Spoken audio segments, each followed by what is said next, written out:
All right, let's start with Meet the Depressed.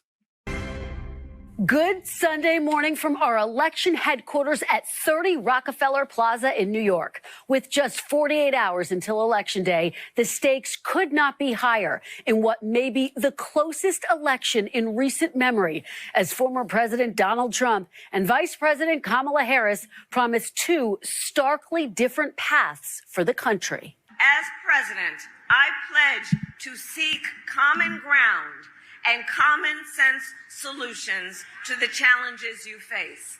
I am not looking to score political. Sorry, I have to just say, I like that. I never thought of this before, but she does wear a nice camel coat. Kamala. Camel coat, Kamala. Yeah. Yeah. Okay. Yeah. All right. Interesting. All right. Yeah. I will say, I've never heard this line before. I will seek common sense solutions. I'm going to find common ground. Yeah. It's not like every politician doesn't say this every single time, but hey, maybe Kamala Harris really will find the key to common sense solutions. To come together. Ugh, okay. Sorry. If she wins president, this is going to be 4 years of this. I know. That's a reason you don't vote for Harris. If no other reason. I'm just kidding. And you don't know who I'd vote for in a swing state, by the way. I revealed who I'd vote for in New York, but you don't know who I'd vote for in a swing state. We'll get to that maybe later. I am looking to make progress. We will not be invaded. We will not be occupied. We will not be overrun. All right, guys, this is really important. I was on the fence over whether or not we'd be occupied. But according to Trump, it's not going to happen. It's a real relief. Yeah, this is basically his only message now. He doesn't have anything else to run on except for essentially demonizing immigrants. That's pretty much his main message. He could capitalize, I guess, on the dissatisfaction with an incumbent Joe Biden, but he's all over the place. He can't really stick to one thing, but he does always come back to demonizing undocumented immigrants. That pretty much is the one thing that you can rely on from Trump consistently. Yep. On top of talking about himself. Yeah. We will not be conquered. We will be a... Wait, does that mean there's one anti-occupation candidate in the race? Just not the occupation that we're against that's currently happening in of Palestine. Yeah, Trump's anti-occupation views do not apply to one of the longest running military occupations in the world, which is Israel's occupation of Palestinians. He's fully on board with that, as we're going to see later. Yeah, this is the closest we can get to anti-occupation is the non-existent occupation of the United States. Free and proud nation once again. More than 72 million Americans have already cast their ballots. 7 states will decide the election, and never in recent memory have the polls been so close in those battleground states on the weekend before Election Day. But will the battleground expand? A shocking new Des Moines Register Iowa poll out overnight shows Vice President Harris leading former President Trump 47 to 44% among likely voters. Mr. Trump had an 18-point lead over President Biden in the state back in June. The startling reversal driven by the gender gap and the strength of independent women who back Harris by a 28-point margin. Both. Maybe the lesson for Republicans here is don't keep nominating an openly misogynist candidate with a history of sexual harassment and demeaning comments about women, and also don't embrace radical policies on abortion. I don't know. Right. Maybe they might learn that from this election. It's good game. By the way, I'm sorry to pause it so early, but a very loyal patriot posted in the comments, 1,100 announced more watching, and only 384 have occupied the like button. That's pretty unacceptable. Let's get it up to 500 right now. That's not even half if we get to 500. And remember, I am calling in for duty while under fire.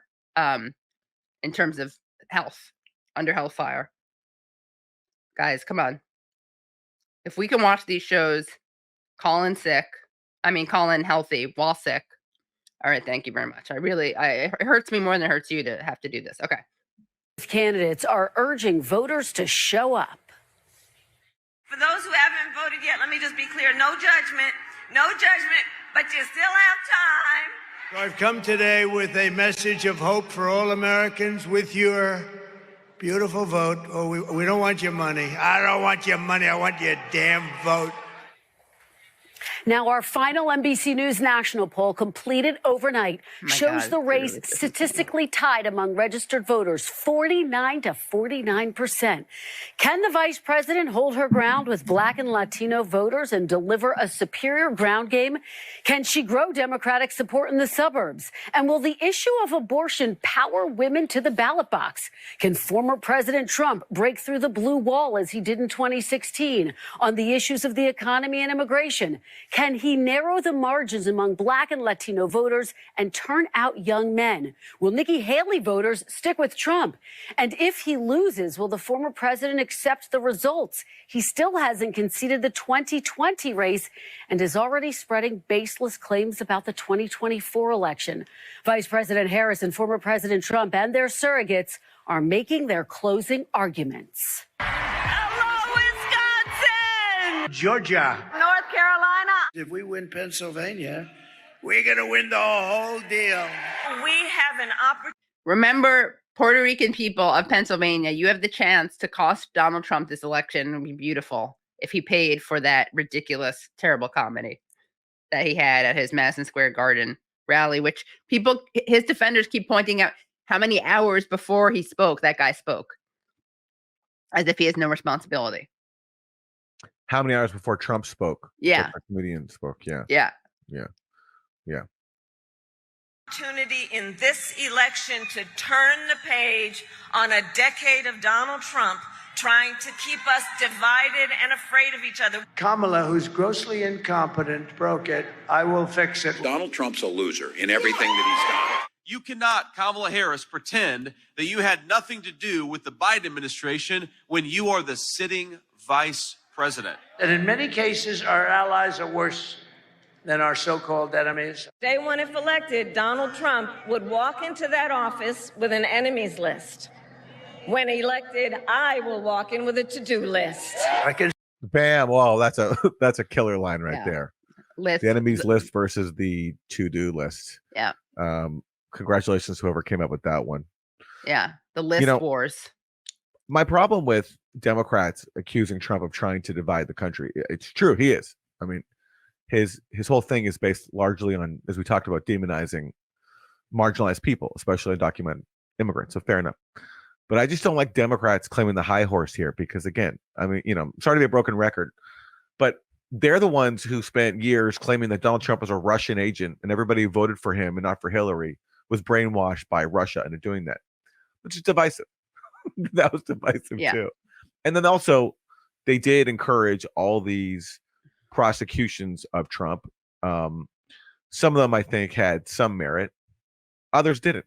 Like the case in New York where the case he's been convicted of, the campaign finance thing with Stormy Daniels, bringing it years later, divisive as well, and also an example of persecuting your political enemies. So I think Democrats, their argument would land better against Trump about him being divisive and vindictive if they didn't exhibit some of the same qualities.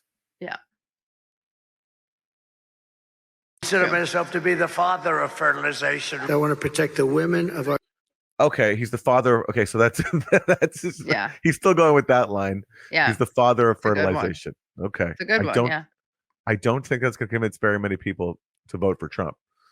Him being the self-declared father of fertilization. Right. I mean, as we said, I believe when he expressed, I think it was in the same speech that he declared himself the father of fertilization and also admitted not knowing what IVF was. And so that's when we determined he was the deadbeat dad of fertilization. The deadbeat dad of fertilization, exactly. Yeah. Country. I'm going to do it whether the women like it or not. We have to. Okay, so you may not want to make you may not want to pitch yourself as the candidate for women's rights by saying that you're going to do something without their consent. He doesn't have a feminist on his writing team to tell him that very nuanced point, but if only he did. Yeah, That was not a great line. To choose leaders who embody the values we seek to pass on to our children. She's violated her oath, eradicated our sovereign border, and unleashed an army of gangs and criminal migrants from prisons and jails. Make the margin of victory. He's Oh saying my that Kamala God. Harris personally unleashed gangs of migrants from prisons. Yeah. Like, how did that meeting go with Kamala Harris and the gangs? You know, and what she's saying to them, like, go and particularly attack Republican states. Like, yeah. what's the thinking there? Maybe he thinks that's what K-Hive is. Mm. The world's most dangerous gang, right there. They are kind of criminal. I mean, hey, you know, having interacted with some of them online, I know. they're not the nicest people in the world. I will say that. By the way, I think that the best Kamala Harris endorsement so far is Elon Musk endorsing Donald Trump. Such an idiot. Here he is. Yeah. So big that you know what can't happen. The only thing can stop us is the cheating. It's the only thing that can stop us. He is the person who stood at this very spot nearly 4 years ago and sent an armed mob to the United States Capitol. We will never give in. We will never give. Sorry, you know, listen, you know, I understand people think January 6th was like the worst thing ever. It wasn't an armed mob. It was a bunch of deluded people, you know, thinking the election had been stolen wrongly, but they weren't armed. Like, this wasn't like this wasn't a coup that the U.S. pulls off, right, in places like, I don't know, Ukraine and around the world. They were actually not armed, and it's just they love this this vision of January 6th, that it was this like armed insurrection. I'm sorry, it wasn't. It was a bunch of really deluded people, led by people like the QAnon shaman, who's armed with like you know, his like fur outfit and his Viking hat. Right. Not exactly an armed mob. Low key. What did Max call it? A low IQ riot? Max Blumenthal? Yeah, something like that. Yeah. Back down, and we will never, ever, ever surrender. We begin this morning in the battleground states. North Carolina was the state former President Trump won in 2020 by the smallest margin. And all right. Well, the table is set for another exciting election. I just hope. Remember last time, you know, it came down to Georgia. There was like there was delayed counting in Georgia, and then there was the runoff votes in Georgia where Democrats took 2 Senate seats. And I just remember all week, or whatever, how long it took, it was always Georgia on my mind. Yeah. Georgia. So maybe this time we get a different state, because let's change it up a little bit. Let's get a new song for this 2024 campaign.